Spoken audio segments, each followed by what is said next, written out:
Grabando.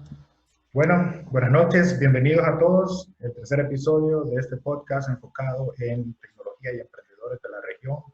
Hoy tenemos el gusto de contar con la presencia de José Miguel Zamora de Invermaster, quien nos estará dando un insight desde la perspectiva de los inversionistas. Usualmente, los que somos emprendedores conversamos con otros emprendedores. Entonces, es muy bueno obtener el punto de vista de la otra dimensión el día de hoy.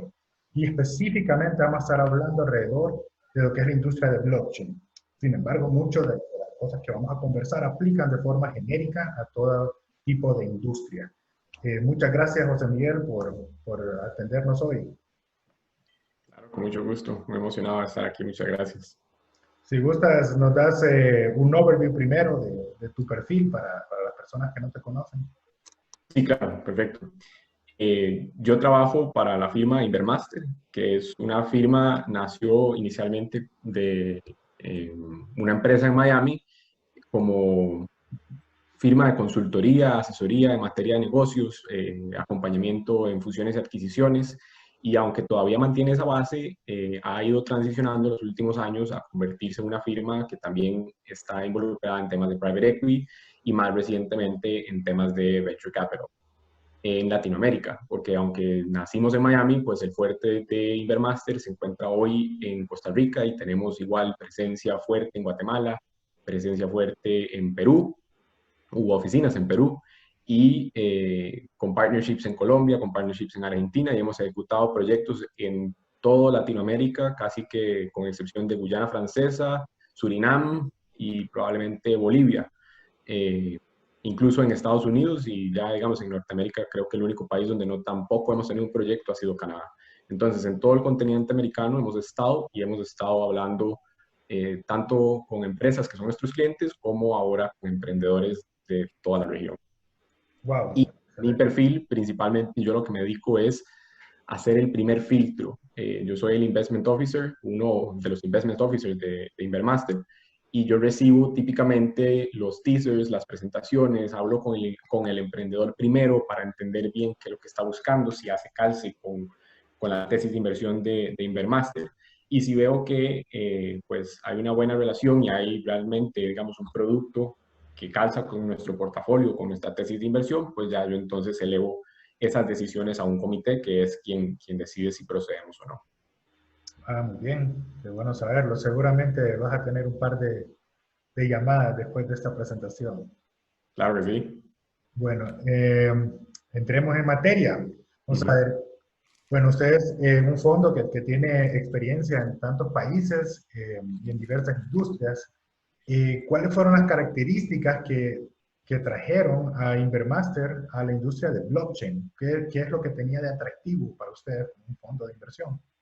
Eso fue realmente una historia interesante que nació a partir de otra empresa en la que estábamos, donde ellos tenían una cuenta por cobrar con una empresa en Argentina que no tenía forma de pagarnos en ese momento por el tema del corralito cambiario, pero tenía Bitcoin. Y nosotros en ese momento desconocíamos qué era Bitcoin y cómo funcionaba, entonces tuvimos que empezar a aprender sobre cripto. Y una vez que entendimos, tuvimos que empezar a buscar cómo liquidarlo, cómo hacer para entrarle, digamos, para que la empresa pudiera pagar, porque no era que no querían pagar, era que no nos podían pagar en la moneda que queríamos que nos pagaran. Y Bitcoin resolvía ese problema. Entonces había un pain point específico, digamos, había un doliente, que era nuestra empresa en la que estábamos invertidos, y encontramos una solución en blockchain. Aprendiendo y entrando a ese mundo, pues nos pareció extremadamente interesante. Hoy estaba revisando algunos datos con Roberto y la primera compra Bitcoin que se hizo o que por lo menos tenemos registrada y pudimos encontrar evidencia fue el 13 de julio del 2013, hace 7 años ya exactamente. Y no hicimos HODL en ese momento. Entonces, pues ahí, digamos, fue nuestros primeros pasos en esta industria. Y creo que lo primero que nos llamó la atención fue el tema de la desintermediación, porque veíamos que eso era lo que era realmente interesante, ¿verdad? De poder desintermediar una relación entre las partes que usualmente siempre dependía de un intermediario financiero usual, un banco principalmente. Y ahora estamos viendo que blockchain sirve muchísimo para el tema de reducción de costos. Entonces, ahí hay muchas industrias que pueden beneficiarse del uso de esta tecnología y que nos parece que definitivamente es una industria que todavía tiene más futuro por delante. O sea, esto apenas está empezando más bien.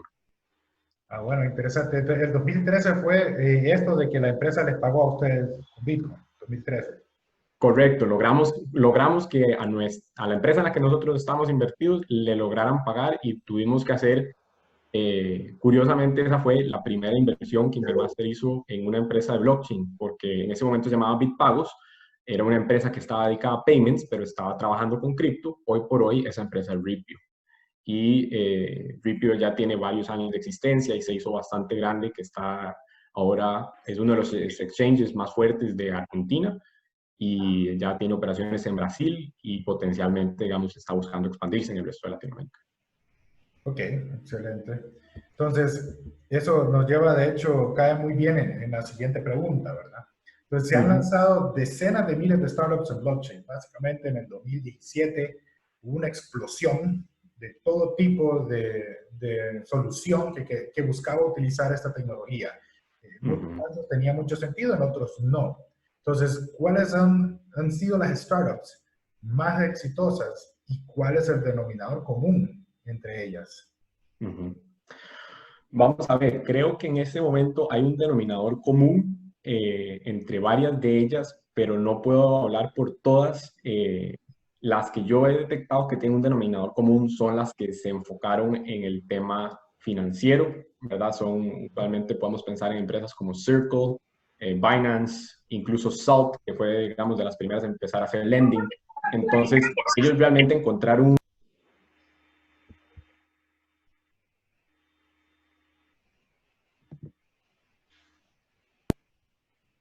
ya, ¿verdad? Creo que se me mutió, perdón.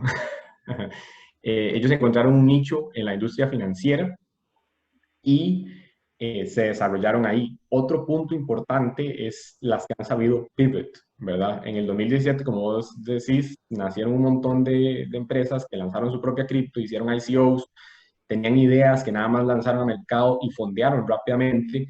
Y las que han logrado sobrevivir son las que se han podido adaptar, no solo, digamos, al tema de, por así decirlo, como el riesgo cambiario del valor o de pérdida de valor de su cripto y de si hicieron hedging o no en otras monedas, si liquidaron una parte, etcétera, sino en adaptar el modelo de negocios. Como te comenté, por ejemplo, Ripio, inicialmente Bitpagos empezó como una plataforma payments, ¿verdad? Simplemente era eso. Ya hoy es un exchange, pasaron por el tema de lending, han migrado, digamos, según la tendencia y han tenido esa flexibilidad para convertirse y transformarse. Incluso Circle también. Circle nació en el 2013 como una empresa, digamos, de temas financieros tradicionales, pero que se montó inmediatamente en blockchain y evolucionó bastante bien y se mantuvo y se ha mantenido bastante bien. Ah, eso no sabía, que Circle había iniciado como una fintech entonces, básicamente. Sí, pero ellos, digamos, iniciaron como una fintech, pero sí incorporaron el tema de blockchain desde el inicio, nada más que para ellos realmente no fue el diferenciador o no era supuestamente su diferenciador en ese momento hasta que empezó a agarrar tracción el tema. Ah, entiendo, se montaron como quien dice en el momento correcto y tuvieron Correcto. un éxito Ujú. de suerte en ese caso. Y se supieron transformar también, digamos, empezaron a ver que ese era un elemento de valor que ellos tenían, que era algo que ya estaba incorporado y entonces empezaron a mercadearlo y a venderse también por ahí. Ok, sí, sí, ciertamente Circle ha ido muy bien y hoy por hoy es una probablemente de los fundamentos de lo que se llama Decentralized Finance con el Uh-huh, stablecoin que uh-huh, ellos emiten de USDC. uh-huh. Ok, muy bien. Entonces, ahora que ya pues, nos diste una intro de qué es lo que los trajo a ustedes principalmente a la industria, ¿verdad? Que fue un accidente la primera vez. Y luego ya hemos conversado entonces sobre las startups más exitosas que han sido el área financiera. Entonces, Uh-huh. ahora, de aquí en adelante, ¿qué es lo que andan buscando los inversores de capital de riesgo en startups de blockchain? ¿Qué es lo que suena atractivo para ustedes? Bueno, esa pregunta es bastante interesante y te puedo hablar, digamos, desde el punto de vista de Invermaster, porque realmente no se puede generalizar, ¿verdad? Hay diferentes tesis de inversión y cada quien tendrá eh, su nicho o estará viendo otras cosas que tal vez alguien no. Pero en general, por ejemplo, un tema que sí es muy clave es que la empresa tenga claro si está generando valor o no. Muchas de las que se lanzaron en el 2017 creían que generaban valor a sus usuarios y realmente después de haberse lanzado, después de que el token se empezó a usar, el usuario o no lo estaba percibiendo o realmente el valor no estaba ahí, ¿verdad? Y entonces hay muchas empresas o yo veo proyectos en blockchain que sí me parecen, digamos, potencialmente interesantes de privacy o de ID o de maneje sus propios datos con blockchain, pero tenés que asegurarte realmente que uno, el usuario vea que ahí hay valor y dos, que sí lo estés generando, ¿verdad? Porque al final la adopción sucede si alguien más percibe que en efecto vos le generas un beneficio. Velo, por ejemplo, volvemos al mismo caso inicial. O sea, había un pain point, necesitábamos liquidar una deuda y la única forma que sí podíamos hacerlo era a través de cripto en ese momento y Bitpagos fue el que resolvió. Entonces, claramente había una generación de valor. O sea, pero Muchos, Bitpago cuando le resolvió a ustedes todavía no era parte de su cartera. no, de hecho no. Ah, bueno. De Después, hecho, por eso después se convirtió en alguien que empezamos a analizar y entender qué era lo que estaban haciendo. Ellos también habían sido mencionados, digamos, tuvieron la suerte de que también Roberto, que es el director de la parte de Venture Capital, había leído en una entrevista a Wenceslao Cáceres, el de PayPal, una mención sobre ellos. Y por ahí fue donde él también empezó a entender, cuando empezó a investigar el tema de blockchain, empezó a buscarlos para ver si ellos sabían cómo podíamos hacer para liquidar eso. Y ya después de que empezó a hablar con ellos, pues estaba el team, los founders tenían claro, tenían una visión, que ese es otro punto, ¿verdad? Usted tiene que tener una visión clara de hacia dónde usted quiere llegar y del valor que está generando no. Y también creo que ya este punto lo mencioné anteriormente, pero la flexibilidad de poder cambiar, adaptarse si fuera el caso, una vez que ya haces el go-to-market y te das cuenta que no hay o esa apreciación de valor o el valor que vos creías que ibas a generar, no se está dando. Eh, y en flexibilidad. ese sentido, creo que eso le aplica a todas las startups. Cada compañía es en realidad tan poderosa como lo sea el team que está detrás de ella, ¿verdad? Por sí sola la idea puede ser muy buena, pero si no tenés un equipo que la pueda ejecutar o no tenés un equipo lo suficientemente flexible para abandonar una idea y pasar a otra o adaptar esa idea, rara vez vas a encontrar con el éxito, porque alguien que se ciega en enamorarse con una idea que no está necesariamente siendo apreciado, Correcto. pues termina hundiéndose.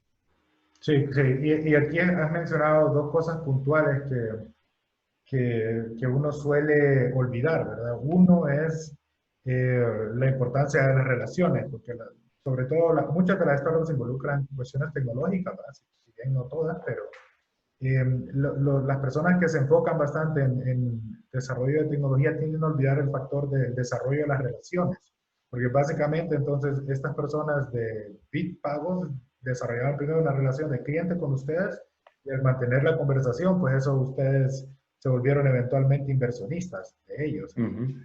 Eso creo que para los que la audiencia que está con nosotros hoy es algo que es súper relevante, cómo ustedes construyen relaciones con clientes, con potenciales partnerships y alianzas para poder desarrollarse como organización, ¿verdad? No solo es el producto.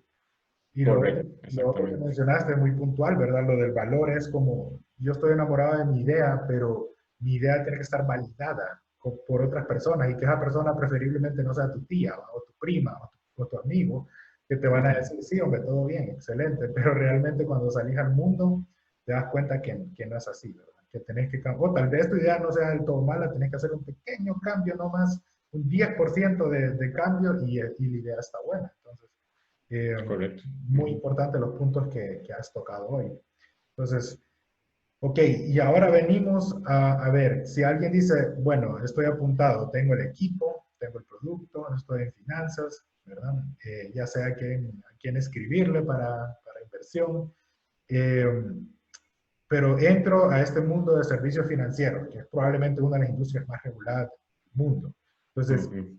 ¿qué cambios de impacto positivo has visto vos en la regulación de los servicios financieros que puedan ser de provecho para las personas que están emprendiendo este tipo de productos de blockchain?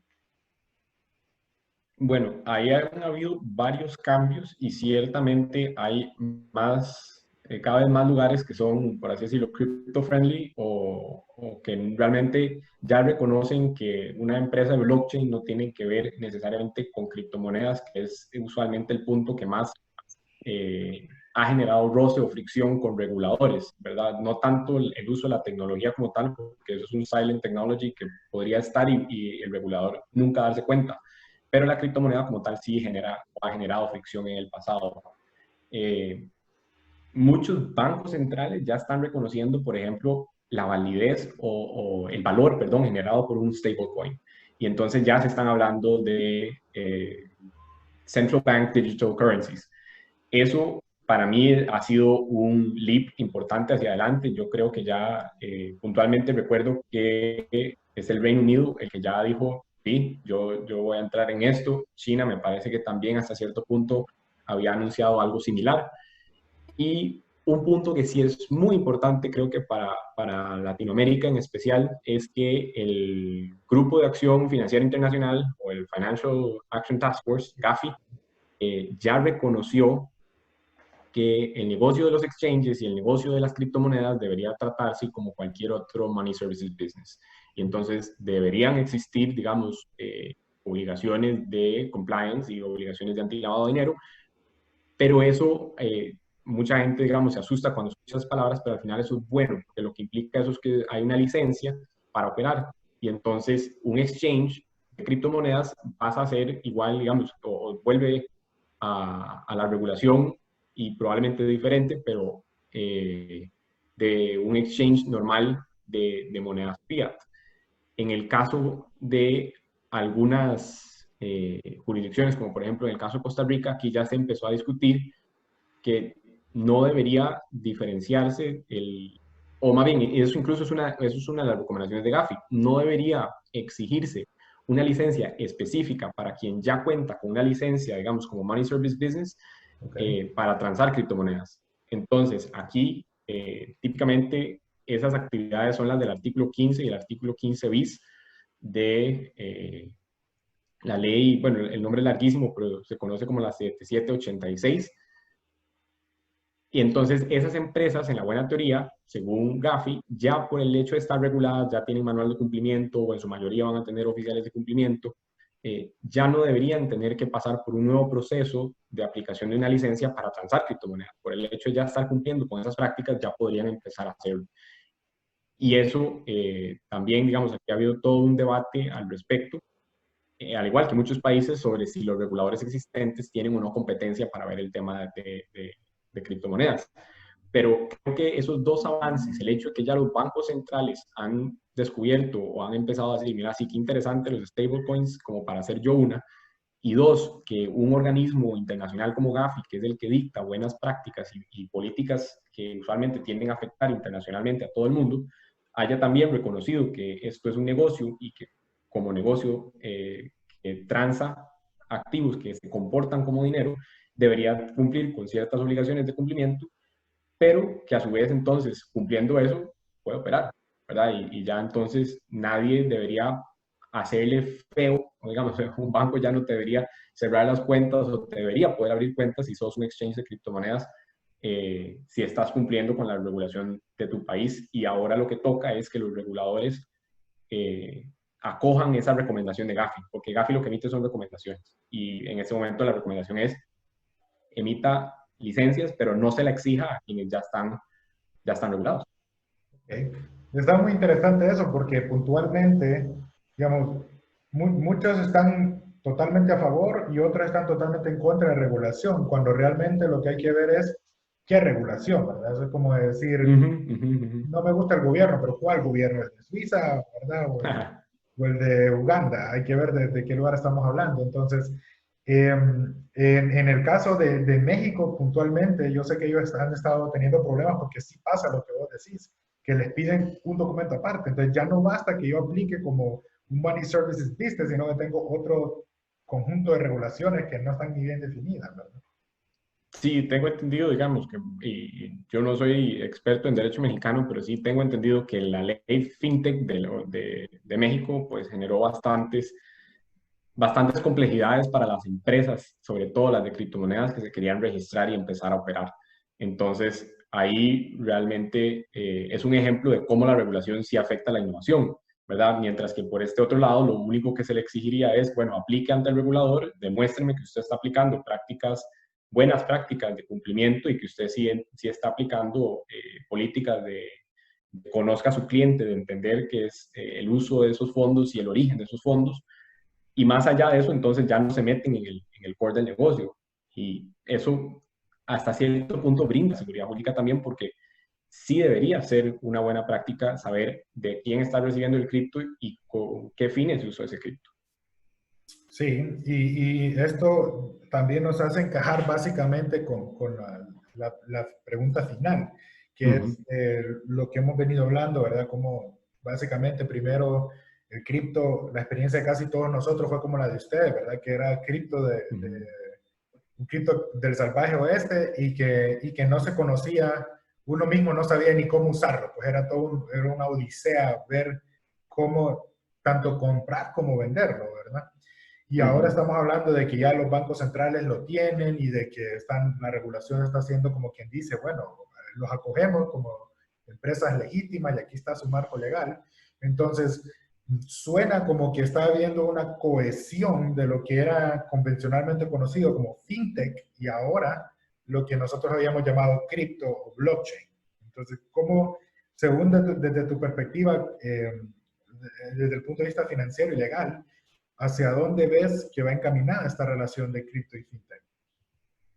Más bien, esa relación ya inició porque muchas de las empresas que hoy consideramos exitosas ya están, por así decirlo, mezcladas. Circle empezó como una fintech que se convirtió, digamos, en una empresa de blockchain. Robinhood, yo creo que ya, digamos, que es un app para hacer brokerage de stocks, o empezó como un app para hacer brokerage de stocks, ya vende cripto.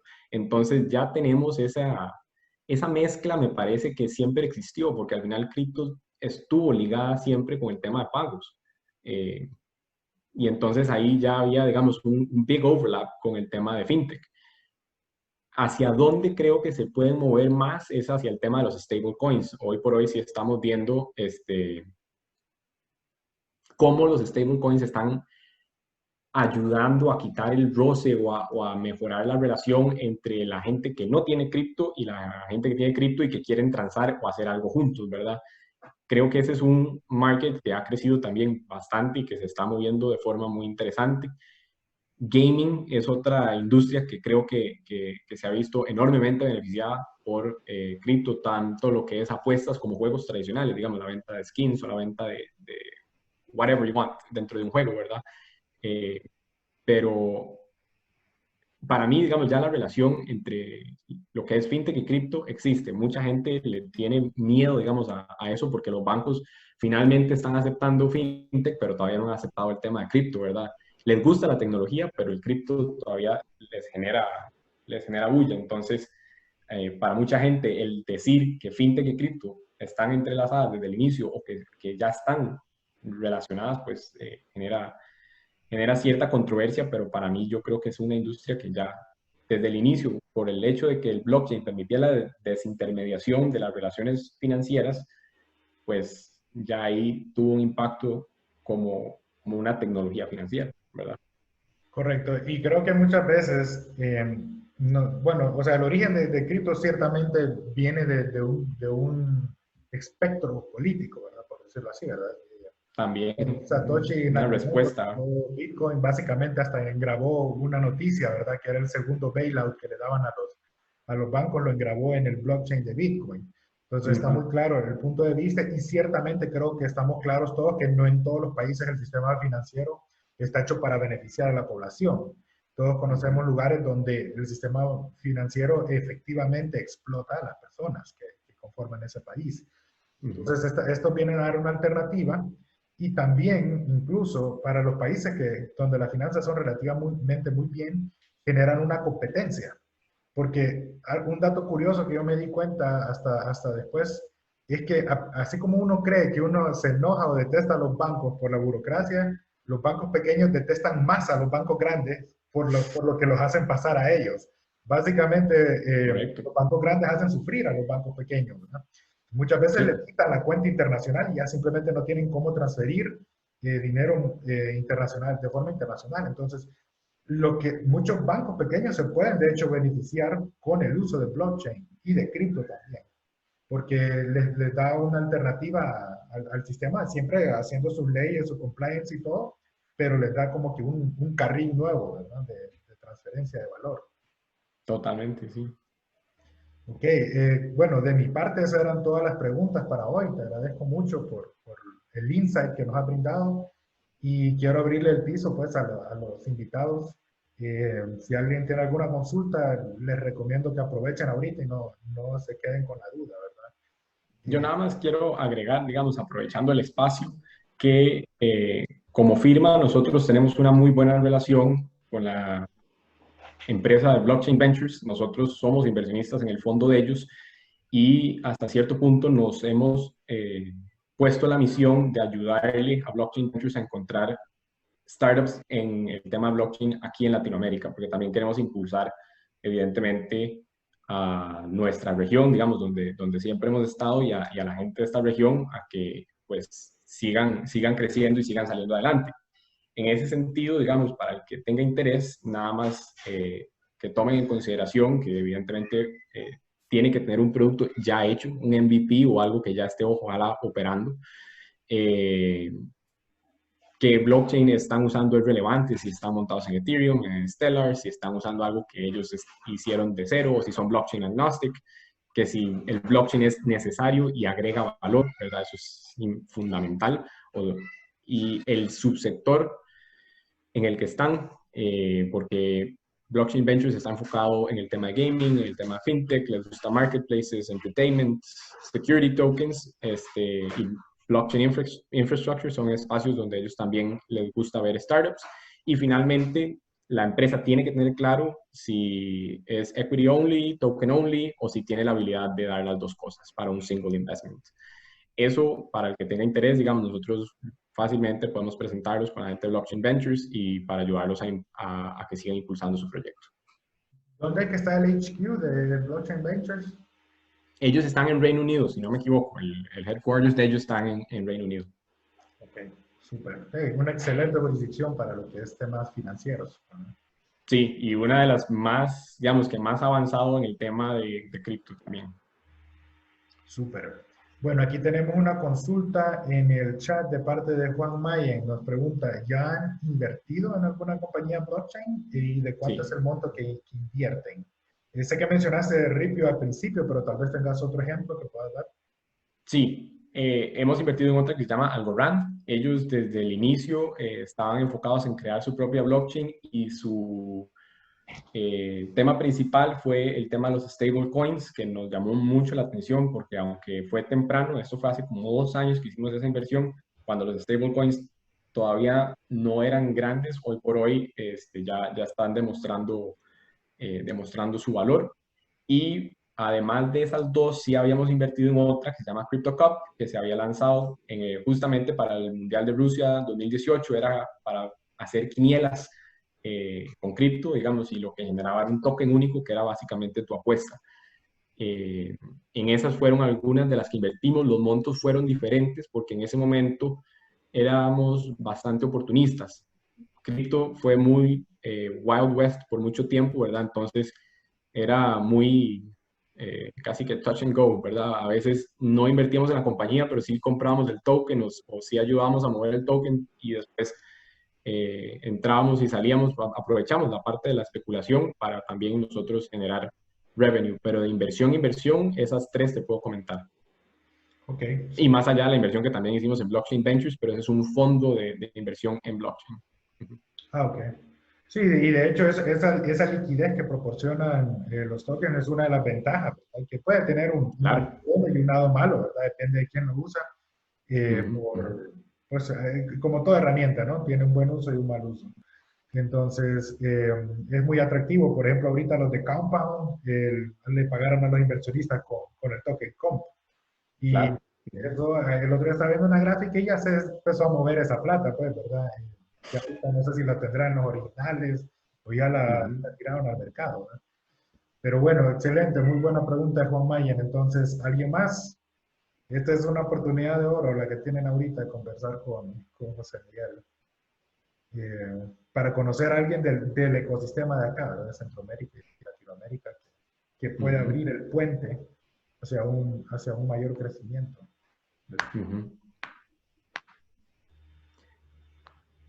Hay también agregar que más allá de las empresas en las que invertimos, nosotros también hicimos un fondo de cripto que inició en el 2000, finales creo que del 2015 o principios del 2016, que ya está liquidado porque ese tenía, digamos, como objetivo hacer cartera de criptoactivos, pero con el auge que hubo en el 2017 fue una oportunidad excelente, digamos, para lo que ya teníamos de liquidar rápidamente y le generamos un buen retorno a los inversionistas. Pero nosotros sí somos, we put our money where our mouth is, ¿verdad? Digamos, le hemos apostado tanto a empresas como a crear fondos específicos de este tema. Ok. Bueno, acá tenemos tres preguntas. Primero, vamos a intentar darle rápido para que no nos comamos toda la hora. Tenemos pregunta Rodimiro, básicamente, que han invertido en empresas con éxito y que me imagino que otras que no han sido exitosas también. Ujú. Entonces, en el caso de las que han fracasado, ¿qué consejo le darías vos a alguien acá para que evite fracasar, por decirlo así, en cripto o en blockchain? Creo que, digamos, por lo menos en la que nosotros tuvimos que fracasó, la idea era buena, era un tema, ¿verdad?, de la percepción del valor del usuario versus lo que la compañía creía que le estaba aportando. No hubo tanta adopción y también hubo poca flexibilidad para, pues, modificar la idea o adaptar un poco la idea. Y eso sí llevó, digamos, a que hubiera una baja completa en el uso de la tecnología o en el uso de la aplicación. Es importante para mí ese punto le aplica a cualquier startup. O sea, si vos haces el go-to-market y ves que tu producto es recibido o no es bien recibido, digamos, por X o Y razón, tenés que poder ya, salvo que sea algo que no puedas resolver, sí tiene que haber esa disposición de poder flexibilizarse y pivot, ¿verdad? A adaptarse a lo que el mercado te está pidiendo. Porque si vos te cegás, es como es como ese episodio de Los Simpsons donde Skinner va como un arcade al que iba cuando estaba carajillo y ya está completamente desocupado y dice, ¿será que yo estoy muy viejo? No, son los niños los que están equivocados, ¿verdad? Eh, si vos sos Skinner, pues te vas a quedar solo. Efectivamente, qué excelente ejemplo. Muy bueno. Ok, nos preguntan acá, Carlos Matz, ¿cómo ves cripto en 10 años? ¿Qué han pensado ustedes que para dónde va esto? Eso es súper interesante. Honestamente, quién sabe. No, yo creo que, por ejemplo, el tema de los stablecoins sí va a agarrar muchísima relevancia. Ya he estado en varias reuniones con reguladores locales aquí en Costa Rica, donde ellos dicen, no, sí, nosotros sabemos que esto viene. O sea, por ejemplo, el regulador de temas de valores, títulos, valores, cada vez más entiende que el security token es algo que va a suceder y algo que definitivamente vino para quedarse y va a reemplazar la forma en la que transamos valores hoy por hoy. Como te comenté también, los bancos centrales están viendo la posibilidad de crear su propio stablecoin y eso ya en sí es un paradigma, un cambio de paradigma importante, ¿verdad? Porque estás eliminando el cash, o por lo menos el cash como lo entendemos. Correcto. Y ya eso entonces es una transformación muy importante en el dinero y en la forma de hacer negocios, porque yo sé que la gente tiende a no entenderlo así, pero el cash sí es 100% anónimo. O sea, es muy difícil de rastrear, o no, 100% anónimo no, pero sí es muy difícil de rastrear mucho más allá que incluso una cripto, ¿verdad? Ok, excelente. Sí, yo estoy de acuerdo con esa visión, por cierto. Muy bien. Bueno, nos pregunta aquí si hay una diferencia entre invertir en empresas cripto latinoamericanas y otras regiones. ¿Verdad? ¿Nos importa eso o cómo es la situación Ah, acá? bueno, para efectos nuestros, si es un impedimento que no está en Latinoamérica, no, siempre la vamos a valorar. Nosotros evidentemente hemos hecho negocios en toda Latinoamérica y en Estados Unidos y nos sentimos muy cómodos acá, pero por ejemplo, sí tenemos una inversión de una empresa que era inicialmente de blockchain, ellos más bien hicieron el pivot hacia una empresa fintech, pero empezaron como un proyecto que lanzó una cripto y ellos estaban constituidos en Singapur. No tuvimos, digamos, ningún impedimento con hacer una inversión fuera de Latinoamérica. No sé si a eso es lo que se refiere específicamente la pregunta, o si es ya algo, digamos, más con respecto a el tipo de founder o el tipo de ambiente en el que se desarrolla la empresa. Bueno, sí, no sabría ahí. Bueno, si no quedó claro, pues ahí nos puedes comentar entonces. Creo que fue Sebastián González que la preguntó. José Claro. Pedro nos pregunta, ¿cuáles proyectos de blockchain interesantes han visto en Centroamérica y qué requieren estos proyectos para ser exitosos?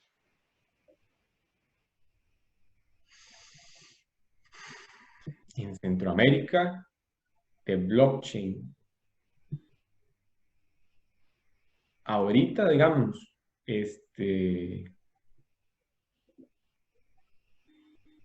que se me ocurra alguno, y entonces eso habla, digamos, de que si he visto alguno, no lo recuerdo, y entonces ya eso te responde de si, de si tuvieron un impacto o no en su presentación.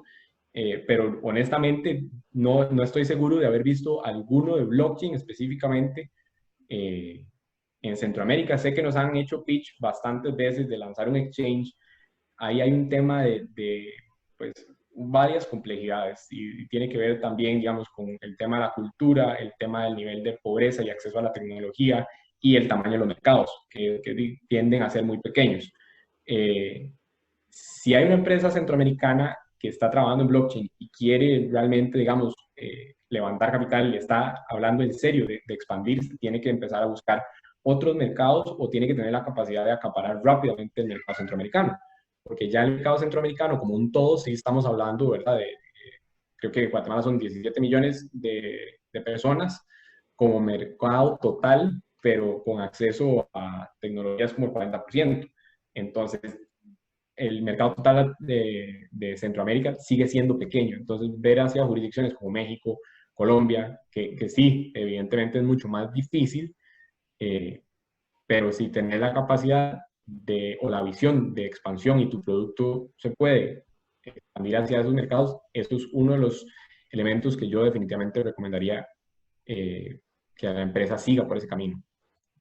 Y creo que deberían de aprovechar, ya que un protocolo blockchain es universal, o sea, el protocolo blockchain no tiene precisamente por definición un punto central. Exactamente, o sea, ahí la tecnología no te limita. Vos puedes haber empezado aquí en San José, Costa Rica y lanzar eso en California, como hicieron en su momento la gente de World Cebu. Muy bien. Ah, bueno, World Cebu, esa fue una, digamos, no la mencioné porque esa ya no existe, pero esa sí fue una, digamos, que fue interesante y ellos terminaron vendiendo la tecnología. ¿Cómo se llamaba? World Cebu, que creo que se Sí, llamaron, o se cambiaron el nombre a Corda después. sí, la de Walter, ¿no? Es la que decís. La de Walter, correcto. Bueno, ellos terminaron vendiendo la tecnología y por eso también se me olvidó, pero esa también es un caso interesante porque ellos empezaron aquí, pero en el momento que pudieron se fueron para California y allá sí lograron vender proyectos, acá no. Correcto, sí, sí. Bueno, nos pregunta Douglas Molina, empresas, dice, en Latam que tienen prototipo en cripto y buscan fondos sí, ¿cómo le recomendás proceder? Si ya tenés un MVP, digamos, sí podría ser interesante para Blockchain Ventures. Si ya tenés un MVP y vos ya lo estás validando en el mercado.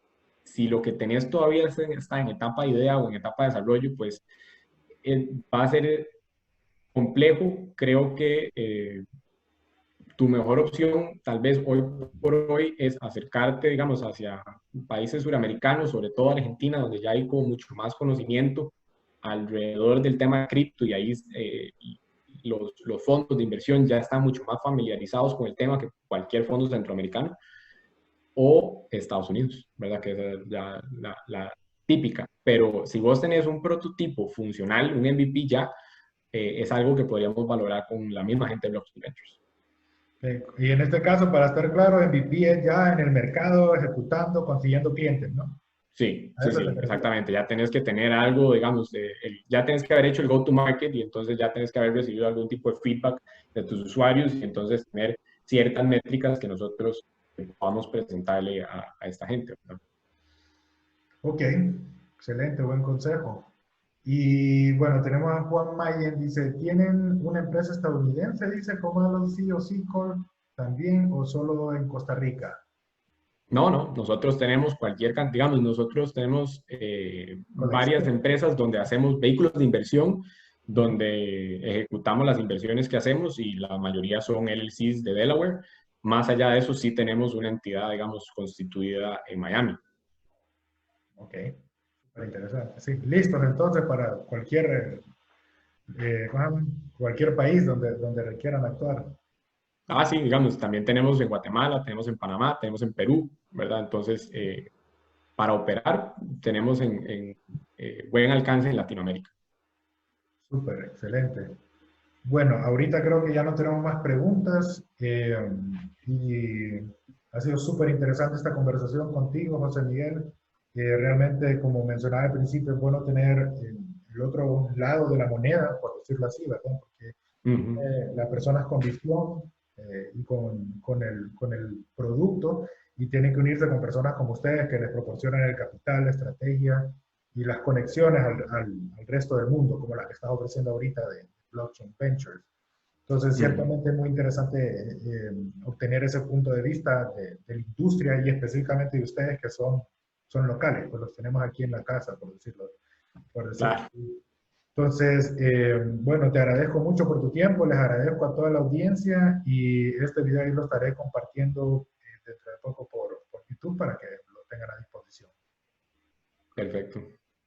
Bueno, muchas gracias y buenas noches. Chao. Pura vida. Bye.